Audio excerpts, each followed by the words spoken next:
So video tayo para sa ating customer. This is coin dispenser and coin counter. 2-in-1 ito siya. So pwede mong baguhin yung yung operation niya, depende dito sa switch na to. Pwede mong ilipat kung gusto mong gawing coin counter, tapos sa kabila naman is coin dispenser.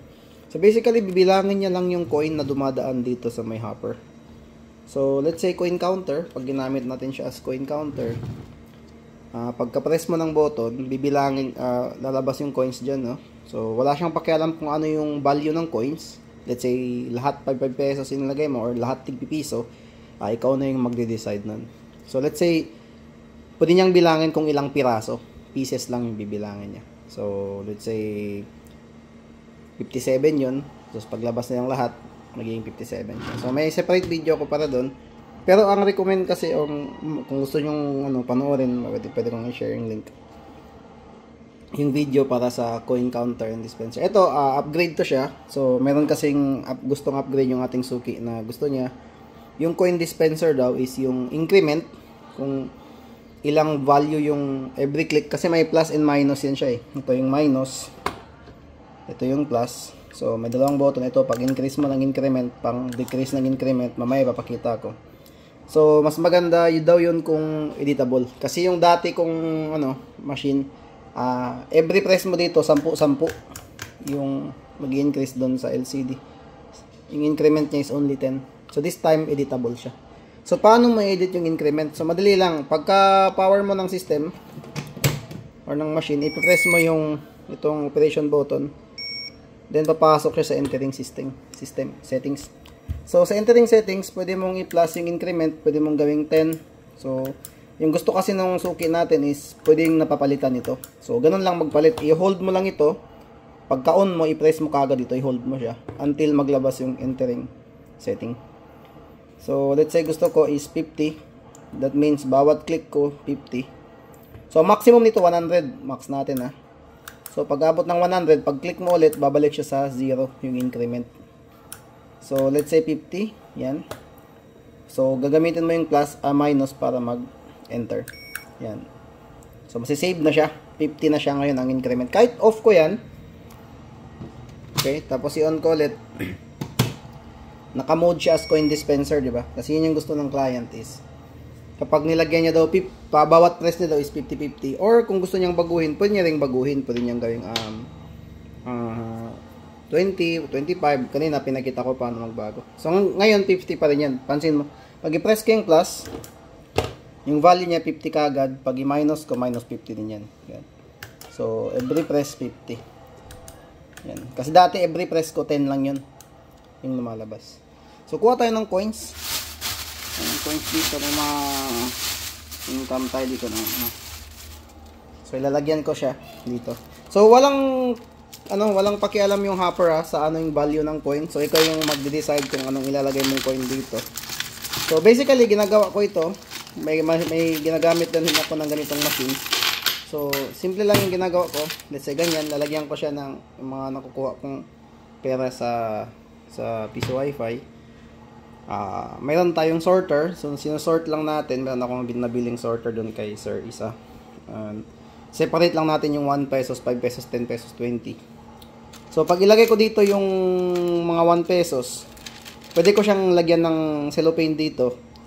Tapos, pwede kong let's say, gusto kong ilagay sa cellophane 50-50 pieces. So, pagka-press ko nito, yan, 50. I-press ko lang ito siya, then, mag-i-start na siyang magbibigay sa akin ng 50. So, subukan natin nun. Ilalagay ko dito yung mga press ko to.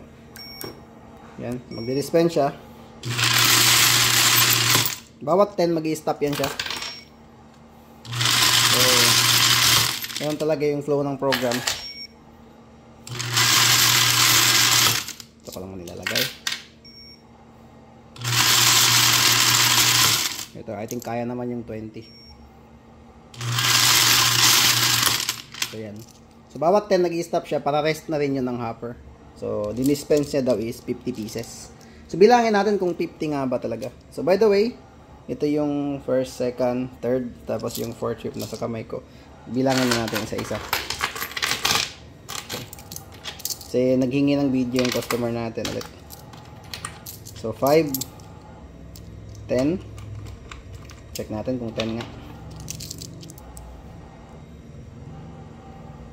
Yan, 10 pieces. Another 5. So, machine kasi ito, kaya hindi ito nagkakamali. Another. So, 10 na naman. Ito, may 5. So, doesn't matter. Again, sinasabi ko, kayo yung maglalagay ng coin sa loob. So, kasi hindi itong ganito kasing hopper, hindi niya ma-distinguish talaga kung ano yung value ng coin. So, bibilangin niya lang kung ilan yung lumabas sa kanya. So, ito under 5. Then, another 5. So, ilan ito siya? 40, diba? So, dito pa yung isa. Nilagay ko dito yung isa. Isang grupo. 4. 5. Then, ito pa. Yan, 5. So, usually, ginagamit ko rin mismo. Okay, personally, itong machine, may na likom ako ng mga coins ng mga piso wifi, piso net, yan, let's say, tigpi-piso-piso lahat. So, ilalagay ko lang siya dito, walang bilangan, ilalagay lang lahat dito ng piso, tapos, kuha ko ng cellophane, isiset ko siya sa 100, tapos, press button, so, ikot siya hanggang mag-abot ng 100, pag abot ng 100, mag-stop siya, at least yung alam ko, yung nasa loob ng plastic na yun, or cellophane na yun is 100, hindi ko na kailangan isa-isahin pang bilangan, tapos, press na naman ulit, hulog na naman. Yun. So, usually, ganun yung pinanggagamitan natin. Especially pag, pansin natin, kapag medyo marami-rami kang nalilikom na coins. So, yun yung purpose. So, paano yun gusto mong gawin? Let's say, 20-20 lang. Okay? Yung bawat press mo. Kasi ito, yung setting ko ngayon, 50, diba? Sineting natin kanina, 50. So, what if gusto kong mag-setting 20-20 lang itong coin dispenser? So, simple lang. Open mo na siya. Okay, kasi ito yung, basta mayroon niya nakasulat na plus, ito may nakasulat siya plus, ito minus. So, tsaka yung, parang yung enter, kumbaga. So, i-off mo siya. Tapos, syempre, antayin mo ma-off. Pagka on mo, ipipress mo kagad yung enter. Ito. Hold mo siya. Until lumabas yung entering setting. Yan. Kasi pag hindi mo i-hold yun, hindi papasok sa entering setting. Pakita natin kasi pag hindi mo i-hold, off natin tapos i-on natin. Ayan. Pag hindi mo i-hold yan, diretso na siya sa operation. Kung ano yung latest setting sa kanya, yung dating setting niya, yun pa rin yun. Let's say kanina 50 yun, di ba? So 50 pa rin yan, hindi yan mawala. 50 pa rin yan. Kahit i-off, on mo siya. Once mo na-save, nakasave kasi yan sa memory. So, let's say this time gusto ko gawin, bawat press ko is 20 lang. Kasi gusto ko 20-20 lang yung bawat cellophane na or plastic na lalagyan ko. So, press, tapos then entering setting. So, mag-start na siya 0, then add natin, let's say, each click mo 5-5 yan. Like, gusto ko 20 yung bawat increment. So, pag, nasobra yung click ko, no? So, pagdating ng 100, again, last, pinakamataas ng increment natin is 100. Yung bang 100, every click mo 100. So, pagka-click mo ulit, babalik siya sa 0. Yan, 20. So, ito yung minus pang enter. Yan, or pang save. So, nakasave na siya ngayon sa 20. So, this time, pag mag-press ako, 20-20 na yung increase niya. Yan, 20 na. Kahit i-off ko yan, 20 na. Kung ano yung sinave ko latest. So, go natin. So, mag-release siya sa akin ng 20. So, by the way, mag-i-stop siya every 10. So, may dahilan yun kung bakit nilalagyan natin sa program natin na mag-i-stop siya bawat 10 piso. Para makapahinga din yung hopper. Kasi kung, let's say, 100 yung tuloy-tuloy siyang maghulog ng 100 pesos, sometimes iinit yung motor niya. So, ito, saan pa? Dito na lang bilang kasi dito. Kasi 20 lang naman to eh. So, we have 4, 5, 4, and then 5. So, 10 na ito. Ito naman is 4, and then 5. Yan. So, yan is 5. So, 20, 5, 10, 15. Tapos ito. 5, 10, 15, 20.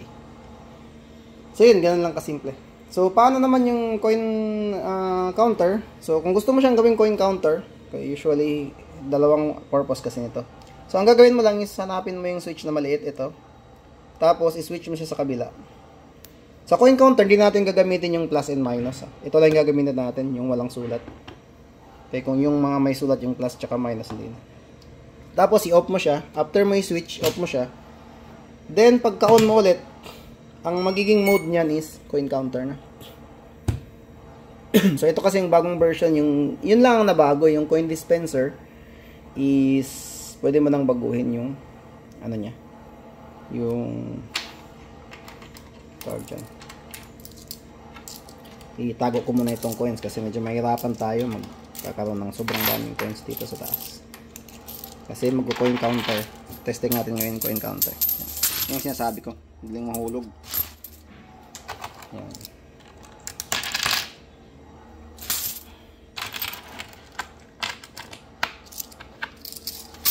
Tago muna natin. So sa coin counter, ang operation niya is simple lang. Maglalagay ka ng coins dyan, kahit anong klaseng coin yan. Pagka press mo itong enter button, lalabas siya, tuloy-tuloy. Bibilangin niya sa'yo yun. Tapos, pag natapos na, pwede mong i-press ulit to stop. So, bawasan ko lang kasi matatagalan ako nito eh. Okay, ganyan na lang. Ganyan natin bawasan. So, i-press natin. Then, tuloy-tuloy yan.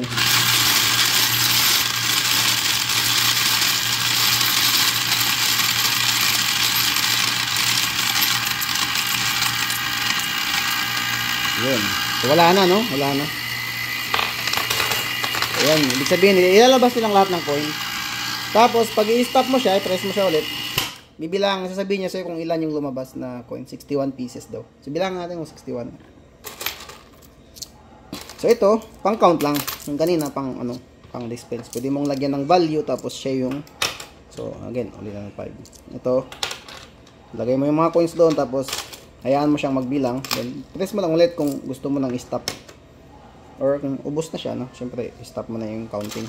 61 daw ito. So, 5, 10. 1, 2, 3, 4, 5.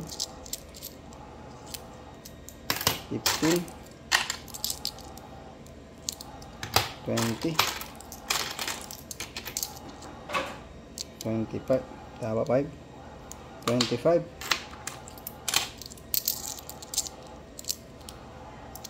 30,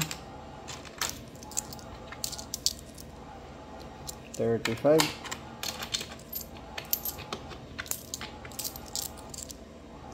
40, 45, 50,